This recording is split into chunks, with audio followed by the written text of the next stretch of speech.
الحمد لله وحده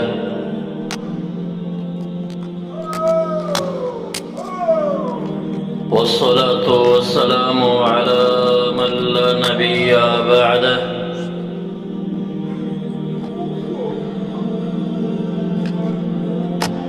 ولا رسول بعده وهو خاتم النبيين.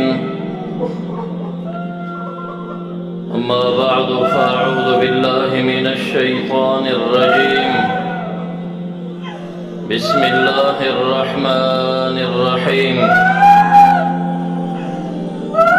قل لا أسألكم عليه أجرا إلا المودة في القربى. الآية. وقال رسول الله صلى الله عليه وآله وصحبه وسلم: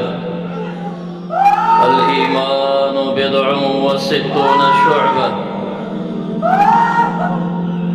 الحديث كما قال عليه الصلاة والسلام: ينادي ضارعا بخضوع قلب وذل وابتهال والتجاء: رسول الله يا خير البرية، نوالك أبتغي يوم القضاء. در رحمن پا عاشقی کی سترگی وشوی چه سوکوائی عاشق رنده هغا خوارشا چه پس دخشوی عاشق دا پاک رسول پتور زلفو نشاهان دا زمانی بدی دربار جارو کوي. إن الله وملائكته يصلون على النبي يا أيها الذين آمنوا صلوا عليه وسلموا تسليما.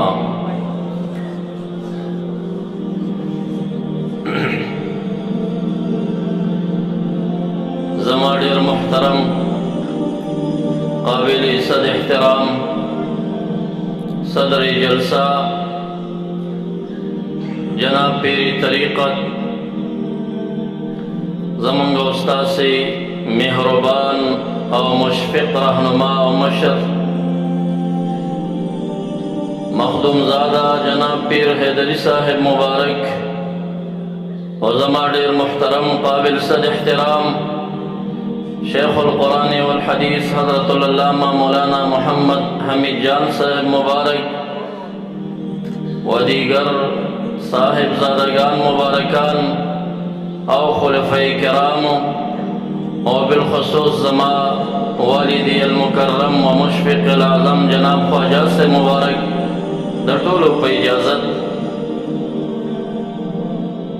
مختصر سو خبری دا ایمان دا شعبو نا پیو شعباوی وسانگا باندی کول غوارم. دا ایمان کامل غختنا دا ہر مسلمان مطالبوی ہر سڑے دا غواری اللہ زما ایمان کامل کا دعا غواری کم مجلس کی چی ایمان کمال ترسی اغا مجلس تزان رسی دا دا ایمان او دا کامل ایمان دا پارا چی مترادف مع الاسلام دی رحمت للعالمین و تشبیح دا وضاحت دا پارا دا ونی و دا بوٹی سرور گئی. فرمائی الایمان بدع و ستون شعبہ. ایمان سا دا پاسش پیتا شعبی لری سانگی لری. علماء کوئی کی پدے بانے چدلتا ایمان تشبیح دا ونی سر دا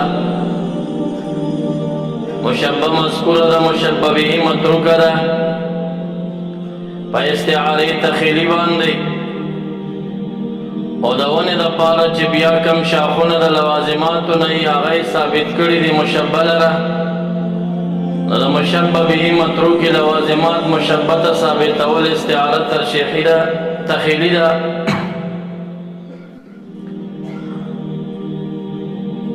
دغا دا ایمان دا سانگونا چه صدا پاسش پیتا سانگی پا حدیث دا بخاری شریف کی معرفی شوی دی او په حدیث د مسلم شریف کې سره پاسه او یا څنګه خودلې شوی دی ایو څنګه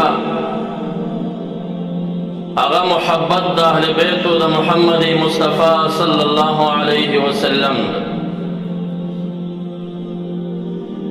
د محبوب د خاطر ابا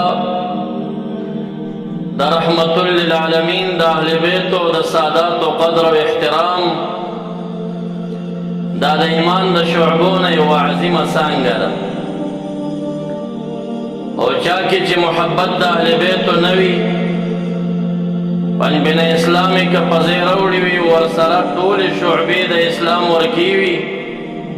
خو د دې انسان ایمان نشي کامل کېدی ځکه په دې کې یو عظیمه څانګه کمه ده رحمت للعالمین زمونږ استاد نه د دې جمله دعوتونو او د خدمتونو بدل کې یوه غوښتنه کړې ده لا اسألکم علیه اجرا زه تاسو نه په دغه خدمت دیني باندې تنخواه نه غواړم الا المودة فی القربى په تفسیر د حضرت علی کرم الله وجهه باندې هغه مبارک فرمایي چې مراد د قربان قرباء محمد صلی الله علیه وسلم د حضرت علی کرم الله وجهه په تفسیر باندې د آیه کریمه مقصد دا دی چې زما امتیانو یا صحابه کرامو زما د دینی خدماتو بدل کې ستاسو نه یوه مطالبه ده زما چې زما د اهل بیتو زما د خاندانو د رشتہ دارانو سره به محبت ساتئ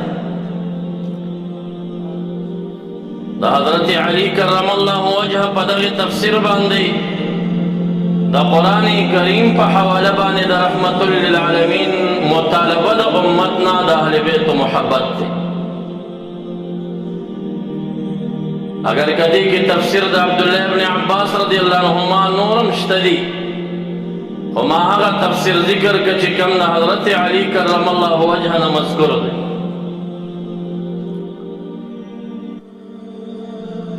نو زما معززو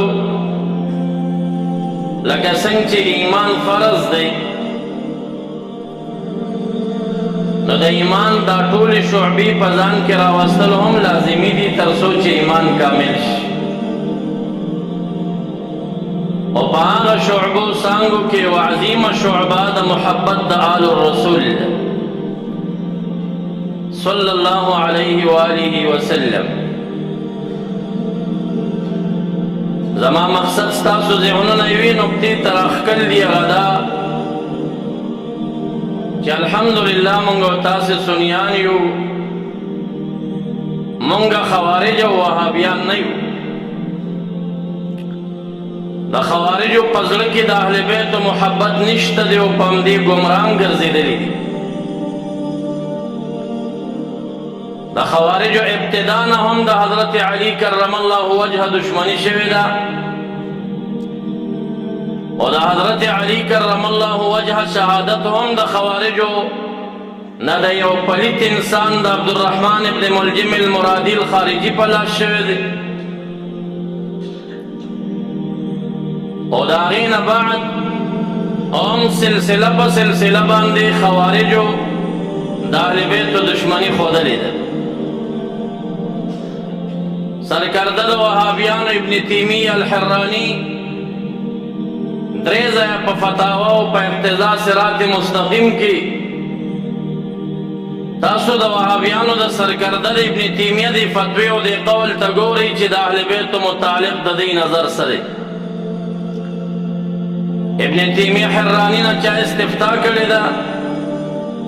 چې یو حدیث مبارک دی چې انا مدینة العلم وعلی بابها زه د علم خالیه یم حضرت علی کرم الله وجهه دروازه ده دا حدیث صحیح دی که ضعیف دی په ځای د دې چې جواب په لنډو الفاظو یا صحت او یا د ضعف ورکړی شي ابن تیمیه کې تو خپلو کې درې ځایه جواب ورکوي دا حدیث صحت او ضعف تا اشاره نه کوي چې یا قوي یا ضعیف، بلکې وایي چې د علماو د امت اختلاف دی چې د ماشوم ایمان قبول دی او که نه دی. تاسو ذهنونه باید ورسیږي دې نقطې ته چې د ابن تیمیه مقصد په دې کې څه شی دی په الفاظ دیگر، چې سائل تپوس کوي چې آیا حدیث د انا مدینة العلم وعلی بابها قوي دی که ضعیف دی؟ جواب په قوت او په ضعف ورکول پکار دی. هغه جواب ورکوي چې علما اختلاف لري چې د ماشوم ایمان قبول دی که نه دی. بالفاظ دیگر په ابتدا د بعثت کې په نارینهو کې اول ایمان حضرت صدیق اکبر رضی الله عنه راوړی دی، زنانو کې بی خدیجة الکبرى رضی الله عنها راوړی دی، ماشومانو کې اول ایمان حضرت علی کرم الله وجهه راوړی دی. ابن تیمیه هغې جواب ته اشاره کوي چې ته ما ته دا خبره پیش کړې چې حضرت علی کرم الله وجهه د هغې عظیم خاریي د علم نبوي دروازه ما ته ښایي، دا خو لا لرې خبره ده. زه د حضرت علی کرم الله وجهه معاذ الله په ایمان کې اختلاف لرم، ځکه د ده ایمان په حالت د صباوت او ماشومتوب کې راوړی. دا د دې د سرکردو نظر دی. دلته پنجاب کې یو اهل حدیث کتاب لیکي او دا کتاب نوم دی امیر المؤمنین سیدنا یزید رضی اللہ تعالی عنہ. د کتاب د پاره نوم دی کوم د امام ابو حنیفه رحمه الله په حق رضی الله عنه الفاظ استعمال کوم دا حدیث اول اعتراض کوي چې دا صحابه سره استعمالول پکار دی، ولی امام ابو حنیفه سره رضی الله عنه ویل کیږي؟ جواب طرف ته نظم، لیکن بیا په دې امت کې هغه ظالم انسان چې ټول امت په ظلم متفق، درې ائمه د کفر فتوا پې نه کوي خو ظالم یې ګڼي، او امام احمد رحمت الله علیه ورته کافر وایي، تارک الجماعت دی، فاسق او شرابخور دی. علما مورخین په دغه صفاتو ستایي، لیکن د دوی په نظ امیر المؤمنین دی، د دوی په نظ باندې لقب د رضی الله عنه ورته ملاویږي او په دې کتاب لیکي. دا دي خوارج. زمون فقهاو چې کومه فتوا کړې ده دا یقیني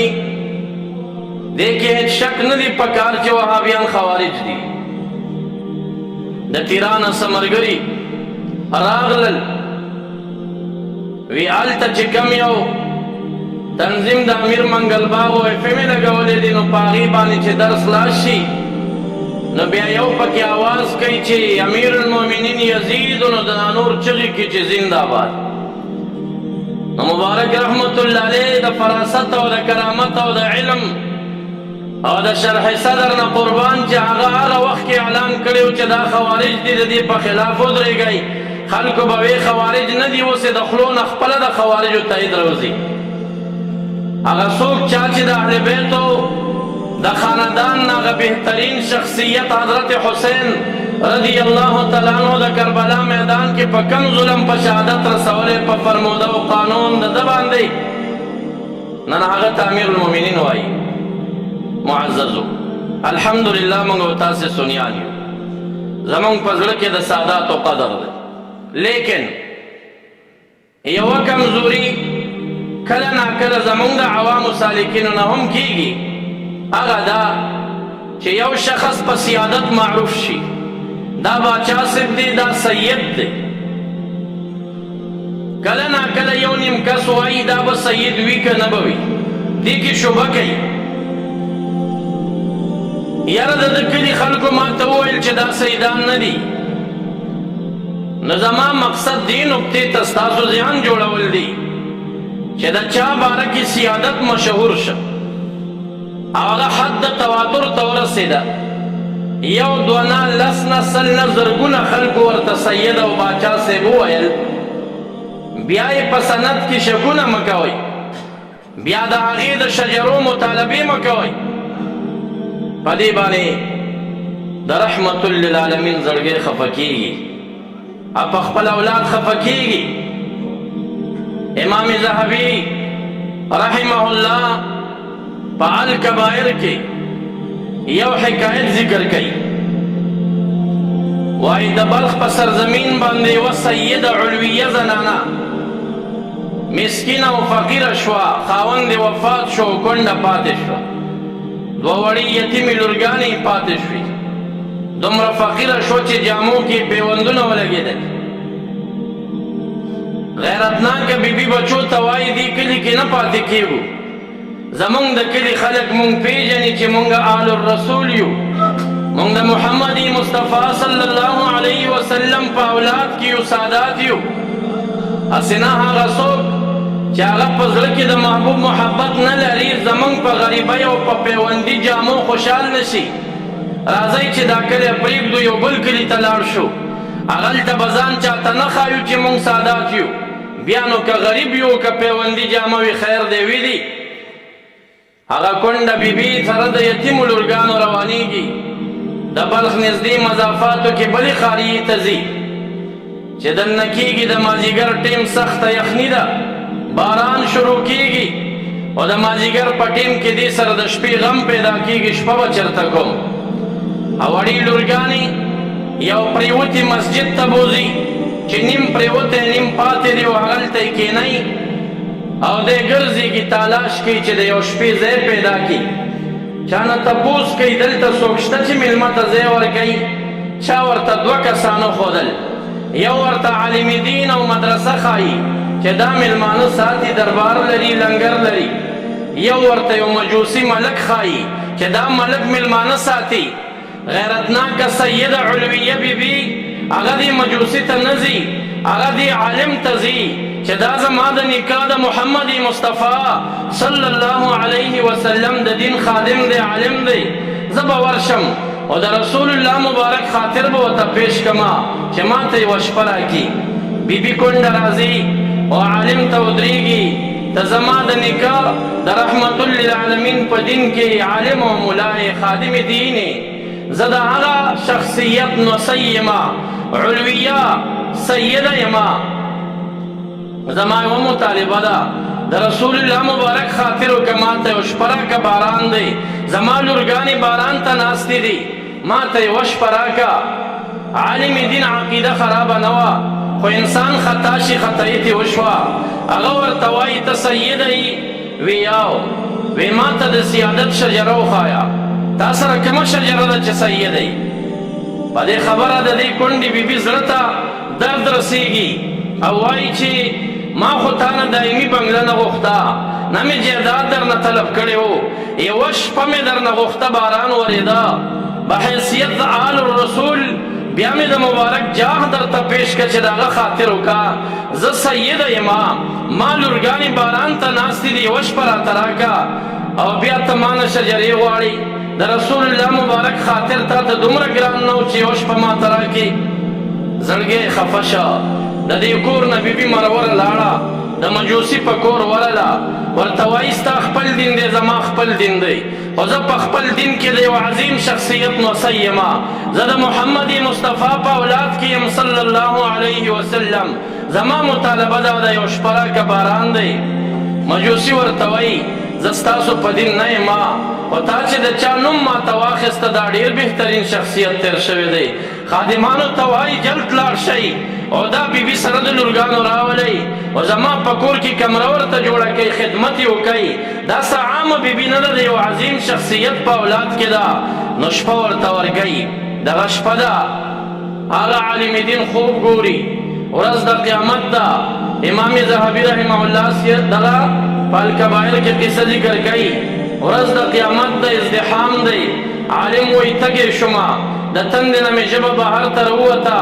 ازدحام کې حوض کوثر ته رالم، څلور کوډونو باندې په نوراني منبرو باندې څلور خلفا تشریف فرما دي. عرض ورته کوم ما ته اوبه راکئ، تږی یمه، هر یو زمانه اعراض کوي، مخ رانه اړوي، خفه دي زمانه. آخر یو تا سوال کوم ما ته اوبه راکئ زه تږی یم زه عالم یم زه محمدي یم هغه ما ته وایي تا سره چټۍ اجازتنامه نشته دی هغه مخامخ نوراني منبر باندې رحمت للعالمین مبارک وجود لري ورشه چټۍ اجازتنامه راوړه عالم ورځي د محبوب مخې ته ودرېږي یا رسول الله علیک السلام ما ته چټۍ راکئ زه تږی یم زما ژبه بهر ته راوتې ده خلفا ستا ما ته اوبه نه راکئ مبارک ورته فرمائی تسو کی ویزا محمدی ما ویزا ما دا حوض محمدیانو تا جوڑ دے دا یہودی تا نمیلاوی گی دا عیسوی تا نمیلاوی گی تا محمدی ویاوزا محمدی ما وی تاثر دا محمدیت شجرشتا چه سند ما تا پیش کی دا عالم ذہن و نرسیدا دا سی جنت کی محل گوری اگا بنگلہ بانی عاشق شا عالم حکایت کی وی ما دا سی مین شم چه مانا اوبا یاد ہوتی ما عرضو کا یا رسول اللہ علیہ السلام دا بنگلہ دا چادا ویدا میں آگا چاہتا تیارا کری دا چاچے زمان وسی تا وش پور کری دا دا دا آگا انسان دا آگا حیرانی کی وی یا رسول اللہ علیہ السلام زستا پا اولاد زستا دا دین خادم یم عالم یم محمدیم دا ما تراکا وی تا محمدی وی شجر ما توخایا وی ما سخو شجر نشت دے وی سنگا چی بیگا زما یوان و سیدرالا او تانی دا طول عمر دا پار دا فانی دنیا بنگل نگوختا یوش پای پا باران کے در نگوختا بیدر تا خاطر زما پیش کا چه زده هغه شخصیت نو سیما تابانی زما دا خاطرم دم رسپک شا چه زما دا خاطر دم یوش پورتا ورنکلا استداری بدل کی رازی مانا پا جنت کی دا دائمی بنگلا گواری دا قیمتی دا ملغلری نجوڑ بنگلا گواری و دا محمدیت سند در سر نشت دے عالم دا خوب را پاسی دا دیر خوف و خطر کی پیر باندے عقیدہ جوڑ دا طالبان را پاسی علی زر خوارشی اولٹی گئی دا بی بی پیدا کئی مانا بی بی خفا شوی دا او چه اگر رازی نشی مانا محبوب نرازی کی گیا لانا خفا دے طالبان گرزی وی داسی و بی بی وا دو وڑی لرگانی یتیمانی ور سروی دا بچرت تلیوی چاور طوی اخستاسو مدرسین خفر ہوا تھا اللہ و چستاسو مدرسین را روان شوا دا غی پستر گوخ کے وی جڑلی اگر دا مجوسی کور تا لارا عالم دا مجوسی کور تا ورزی دروازه ٹکی اگر اوزی دحشت و دا سی روب پیا چی تا دا بلدین خاون زمان دا پیغمبر صلی اللہ علیہ وسلم نو اسی حق نلری چش پاور کے دا زمان حق دے ما تا دا خپل پیغمبر صلی اللہ علیہ وسلم امانت راکا اغور توی مولانا مغصہ کی گا ما سر کمرکی کینتی صدر تکوما زتر آغی وقت مجوسیو ما چه ما در رحمت عالم نو سی تشپنا ورکڑی و چه کلم اشپا ورطا ورکڑی دا ما قصہ ورا بیگا می خوبولی دا مجوسی ورطوائی و رز دا قیامت وا و دا تند دا وجن زما جب بہر تراوتی وا دا چه حوزی کوسر تا ازدحام کے ورسیدم پا سلور منبرنو سلور خلفان آستو ایما تول چٹائی راوڑا رحمت للعالمین تورا لماوی چٹائی راکا زتگی مبس کما جنت کی میں یومانی ولید زپاغی عشق شما ما عرضو کہ یا رسول اللہ دا معنی دا چالا صلی اللہ علیہ وسلم ما تا مبارک مسکیش وی خندل وی دا معنی استاد خو یو شرط دے ویسا شرط دے وی کلمہ آیا ما دا غی مبارک لاس کی لاس ورکرل و ما کلمہ لستا اور مبارک بشارت دا جنت راکا